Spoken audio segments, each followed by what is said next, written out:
in opening this video, the focus right from the start is more on you than it is on me. You may even have noticed with the choice of the very first word in this video. If you didn't catch it, then hop back a few seconds and check it out. The very first word is one of the simplest, most, for me, meaningful and important insights that I've picked up over the years in relation to effective communication, effective speaking. Namely, it's about the audience rather than the speaker. It sounds so obvious, doesn't it? So seemingly very obvious, especially when you're in the audience. You think, well, of course it's about me. But when you're the speaker, it's ever so easy, isn't it, to fall into the trap of thinking, oh, everyone's looking at me, or I've got to get this right, or what happens if I forget, or am I going to give this as I had planned it and prepared it? It's so easy to get sucked into stuff that actually isn't really that important to the audience, because in the end you care about what you're going to get out of it, not whether my pulse rate is a bit high or whether I'm delivering this exactly as I'd planned it. So it's a simple, but I think such an important idea, at least to kick off with, namely it's about the audience rather than the speaker. And as I say, I've had 16 years experience now as a professional speaker, working with, as a coach also, with audiences, with execs, leaders, opinion formers, professionals from all walks of life, politics, in the world of business, in the world of entrepreneurship, public affairs, wedding speakers, engineering, technology, financial services, young people in schools, academics, MBAs in business schools, all sorts of environments all over the world. And this being World Speech Day, first you can imagine the resonance for me, having come up through the clubs, if you like, for this to become my profession. You can imagine the resonance of the World Speech Day for me, as since it's a long-standing passion project for me, the world of public speaking. And so for there to be a World Speech Day is a great idea. But also, I'm not recording this at my rooftop garden at home. I'm actually travelling on tour. More about the location a little bit towards the end of this video, because I say I'm not at home, I'm not in the UK, I'm certainly not in Europe, and more on that a bit later. So the idea of it being about the audience rather than the speaker, it sounds so obvious, but as they say, common sense is not the same as common practice. And I meet all sorts of people, and myself included over the years, I've been guilty of this, who have fallen into the trap of thinking, it's about me on stage. No, it's about the audience. Put your focus on your audience. And of course, as again, you may have noticed at the beginning of this video, one of the simplest ways you can do this, at least in English, is through the use of the word you. It was the very first word. Did you catch it? You certainly heard that use of the word you, but did you hear those two? It's interesting, isn't it? Of course you can overdo it. You might say, well, what about the word we? Well, the word we is great, but it's collective. It doesn't have the cut through that the word you. You can't hide from you, can you? You can hide from we, because you might think, oh, well, we means other people. But so the word you can be one way in which to put the focus on the audience more than on yourself. And again, it's a lovely tip, at least to try out and play with, to get more of a you-focused communication, if you like, when it comes to speech making, especially if you're looking to engage listeners. It's that bit more likely you'll get people's attention, because you are starting to, as Patricia Fripp would put it, tap into the thought process in the audience's mind, rather than just being focused on your agenda as a speaker. Hello, what I'd like to share today is, yawn. Okay, so just very briefly in terms of so you know who you're dealing with in this video, as I say, 16 years, it's been my world full time, but I didn't plan on becoming a professional speaker. You know, who does? I did not plot it in the careers service as a student. I was not born dreaming of being a professional speaker.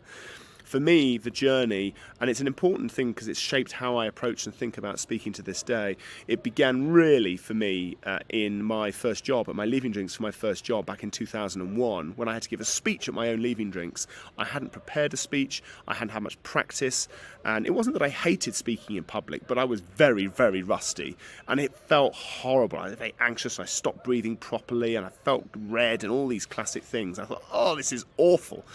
There must be a way to improve. So somewhere in my brain said, this is a skill, not a gift. It must be possible to get better at this.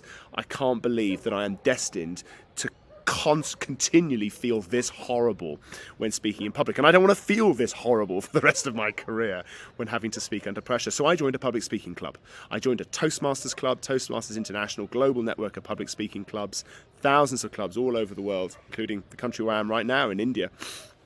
And I think of it as being a bit like, in a way, gym membership for public speaking, a safe environment in which to try stuff out and to make mistakes, get feedback, learn to speak off the cuff, to speak prepared, all sorts. I visited a Toastmasters club in Delhi, a few hundred miles south of here, just a few days ago, and it's terrific. Young professionals wanting to improve their speaking skills and leadership skills. Excuse me. as members of their club. So I joined a speaking club, and for 2 years I was a regular member, just really for my own benefit, wanting to absorb and learn as much as I could. Until then, after 2 years, I entered the Toastmasters International Speech Contest, aka World Championship of Public Speaking, and I was, to cut a long story short, a lot more successful in that competition than I expected. I twice made it into the World Semi-Finals in Washington and Phoenix. And that, if you like, put me on the map on the club circuit. And one day I got a call from somebody who said, look, I work for a financial services firm. We've got a conference coming up. We've got all of our speakers, but we need an MC. And I saw you speak the other day in a club, and I think you'd be great. And cheap. That was my first professional gig, you know, and I was, sure enough, I was cheap, but that's what, if you like, set me on the path then to professional speaking, which I kicked off independently in the middle of the credit crunch in August 2008. You know, great timing. So I've come up through the clubs, and I come at this from the perspective of a practitioner, living and breathing this stuff. And as I said earlier, I've worked with all sorts of people all over the world, and I've seen a lot of things that work and things that don't. And my hope is that in the next few minutes there'll be some simple practical tips that can make a difference for you with your spoken communication, whether it's to do with projecting confidence, preparing more effectively, getting your message across that bit more clearly, more impactfully. So that's the plan. You'll be the judge, not me, of whether it's useful or not. Three headings for this video, or three categories if you like. They say that in the end public speaking boils down to three things: content, structure and delivery. So let's take those three areas and take a look at just one or two ideas in each that can be useful for you. And as I say, these are born from first-hand experience of seeing what works, what doesn't, but I'm not trying to wag the finger and say this is what you must do. But here are some ideas to consider. But we'll start with structure. And in my experience, structure is the real foundation. It's very difficult to speak with real impact and with real confidence and conviction from a position of confusion. So I think structure is the real foundation to work on. Sometimes I have clients who come to me and say, oh, I need to have more gravitas, I need to work on my delivery, I need to polish my delivery skills, assuming that they have a delivery skills issue. Well, it's true, delivery can make a difference, and we'll look at some ideas for that a bit later. But actually often, invariably, what they have is more of a structural challenge. Their content is too complex, the journey they want to take the audience on isn't clear enough, or perhaps there's some other reason. Without clear structure, it's very difficult to really achieve meaningful impact, in my experience at least, as a communicator. So let's start with structure.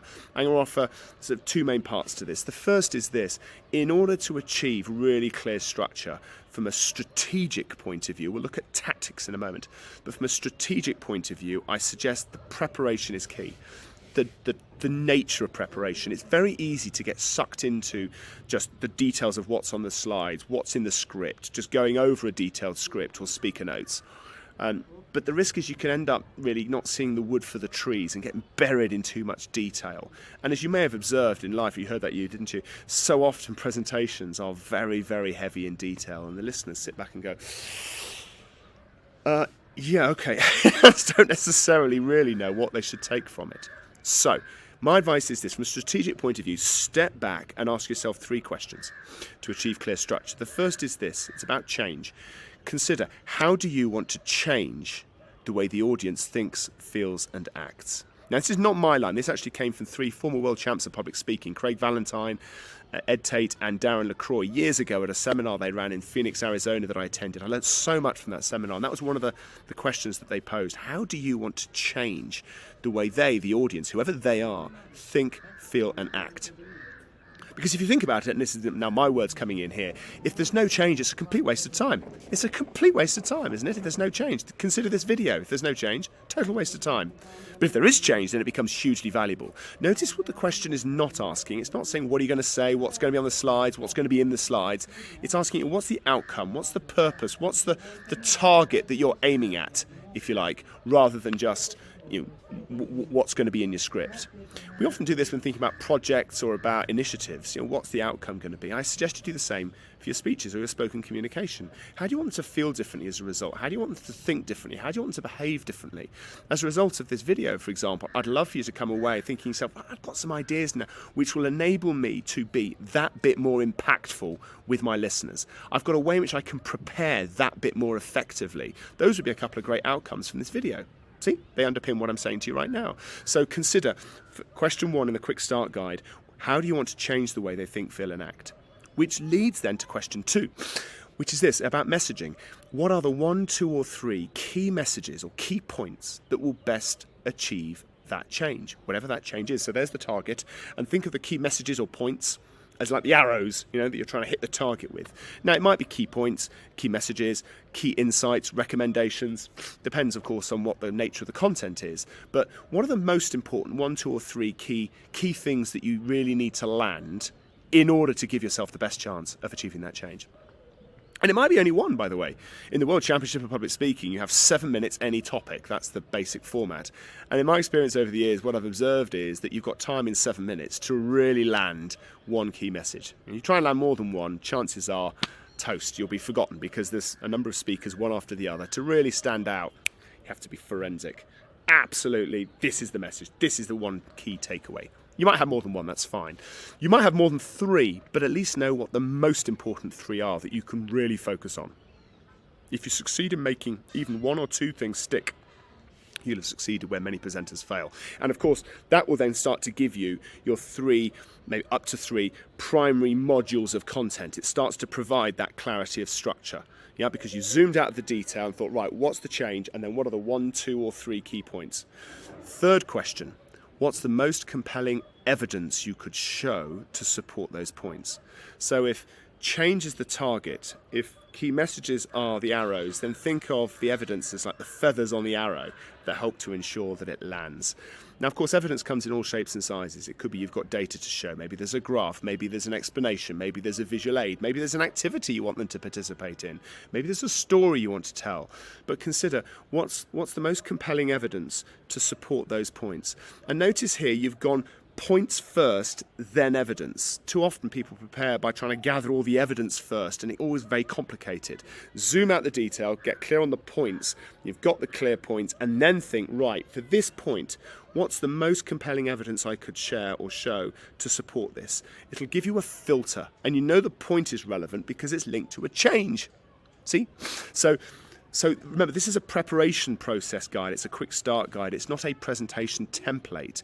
But from these 3 questions, I suggest, can emerge a much clearer structural journey for the audience, because you know what the goal is, what the journey destination is, you know what the key points are that you need to land, and then you know what the supporting evidence is for those points. So that's the simplest suggestion from a strategic point of view for the best suggestion I can offer for how to achieve clarity of structure. Tactics, briefly on this, simplest building block for getting your point across is this: PEP. PEP, point, evidence, point. Simple building block. Yeah, and of course PEP flows from questions 2 and 3 in the quick start guide. What's the point? What's the evidence? And then come back to the point. So here's the key point. Chat, chat, chat, chat, chat, chat, chat. And so that's why I think it's so important for us, and then to come back to the point. So you bookend the point at the beginning and the end. Perfectly okay to restate the point. Okay, people won't complain. Makes it clear, reinforces clear start, clear end, and then you've got the evidence in the middle. And by the way, that little tip there of and so ... can be a wonderful way in which to bring a point to a close. And so that's why I suggest you use it. So there's some suggestions in terms of structure. Let's move to content. One core idea for you here in terms of content, and it may well not come as a surprise. And it's this: tell stories. Make a point, tell a story, which is not my line. It's Bill Gove, who was one of the leading lights of the professional speaking world in America in the 20th century. Bill Gove said this: top tip for public speaking, make a point, tell a story, or tell a story to make a point. And it seems so obvious, but time and again I see stories underused in spoken communication, in financial services, in technology and engineering, in politics and elsewhere. The story needs to be relevant, but bringing human interest, a human angle, can make such a difference. There's a couple of different ways in which you can access this. You'll have noticed in TED Talks, for example, so often stories are used. If you've not seen, for instance, the fabled Ken Robinson TED Talk, Do Schools Kill Creativity? Then check it out on YouTube. It's had tens of millions of views. Many people find it hugely inspiring, hugely entertaining. Even if you don't resonate with the message of the speech, view it as a masterclass in effective stories. And Ken Robinson's stories absolutely ignite the amusement, the interest, and also the minds of the audience members. Another really good example, and by the way, people sometimes say, oh, well, I don't want to tell stories. I don't want it to be a TED talk, because if somehow TED invented the idea of stories, nonsense. Right? The idea of storytelling is as old as the hills, and that also, I think, crosses culture. You show me a culture. I spent time working with people in Japan, Pakistan, the United Arab Emirates, Kuwait, in the United States, all over Europe, India, and elsewhere, Thailand, and I've worked with people from more than 100 countries. You show me a culture where storytelling isn't prevalent, whether it's Bedouin in the desert around a campfire, or it's through Islamic poetry, or it's Bollywood, or it's in, of course, Hollywood, of course, we know. Cultures all over the world, storytelling plays a role. It's part of how we as human beings process meaning. So don't let anyone tell you, oh, telling a story, that's just a sort of Anglo-Saxon thing. The style of the storytelling may well be influenced by cultural considerations. That's true. The selection of the stories, of course, might be influenced.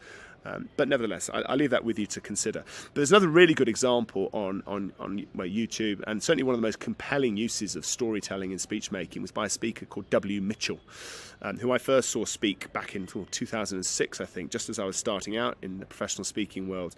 His keynote, which is an inspirational keynote that Mitchell has taken all over the world for 30 plus years, I should think. The message of the speech and the title of the speech is, it's not what happens to you, it's what you do about it. Right? It's all about personal empowerment, personal responsibility. And he is in a unique position to be able to convey that message because of his own life story.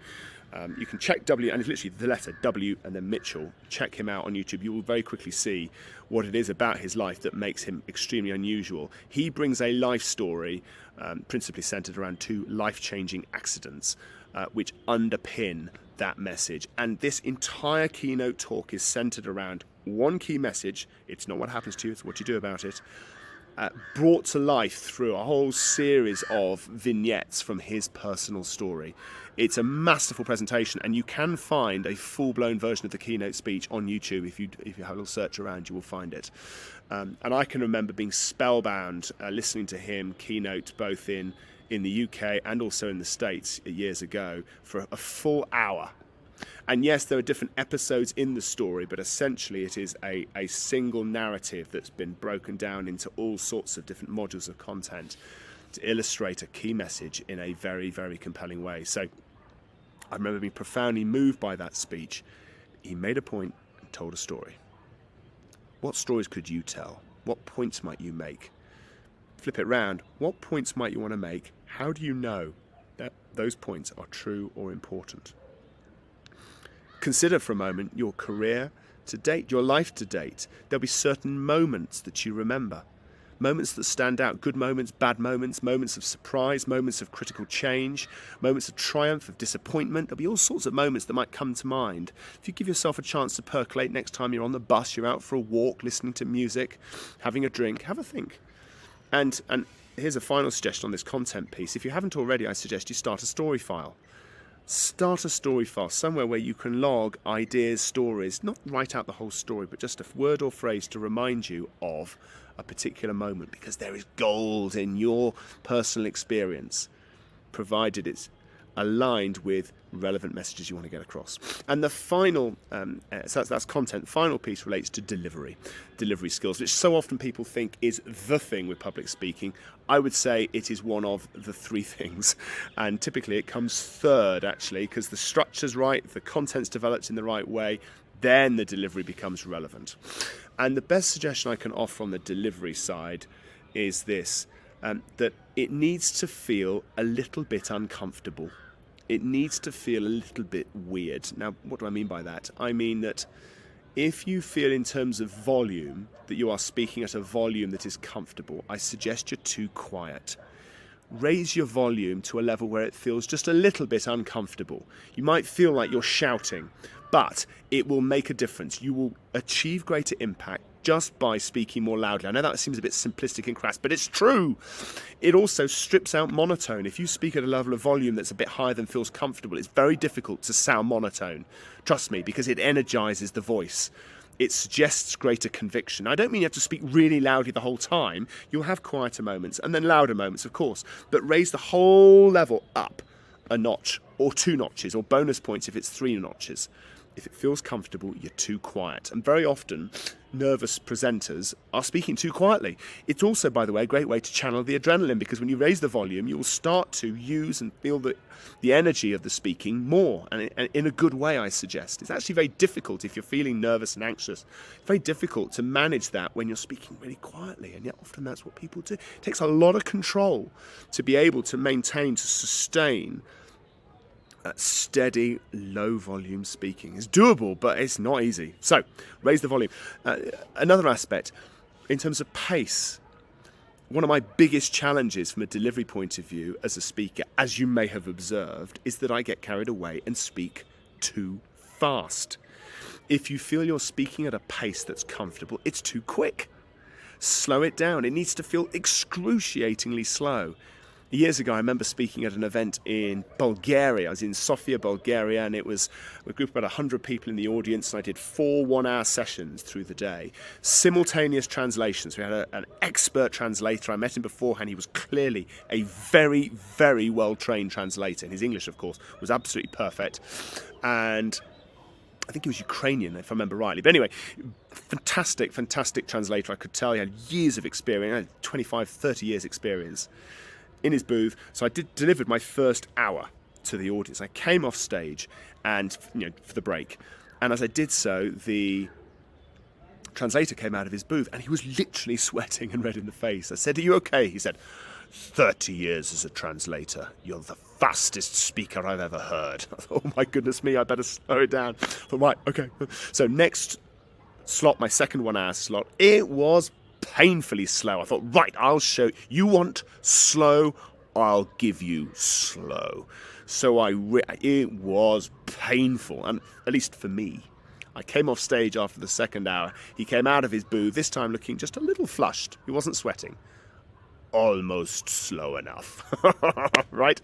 So slow it down. By the way, top tip for this, shorten your sentences. If you shorten your sentences, it will force you to slow down.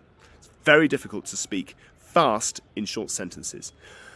Short sentences are also an excellent way to strip out filler words. Do you see?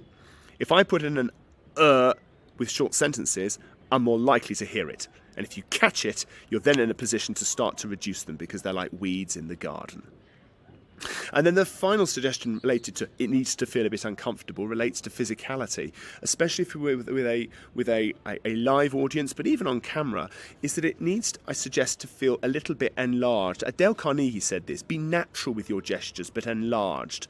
So for example, if we were speaking literally one-to-one, like here on camera, I might do that gesture. If I'm with an audience of, say, 1,000 people, the gesture needs to be out here. Now, obviously, here on camera, this looks a bit strange, doesn't it? It's a bit sort of Christ the Redeemer. But if I push back, an audience of 1,000 people, the gesture needs to be that. If the gesture is this, it'll be too small. It'll seem a little bit insignificant. So I'd say in general, look for ways in which to enlarge your physicality with live audiences. It's a little different with camera, of course, but with live audiences, that might mean I encourage you to use the space if there is space for you to move in, rather than getting stuck behind a podium or stuck behind a lectern.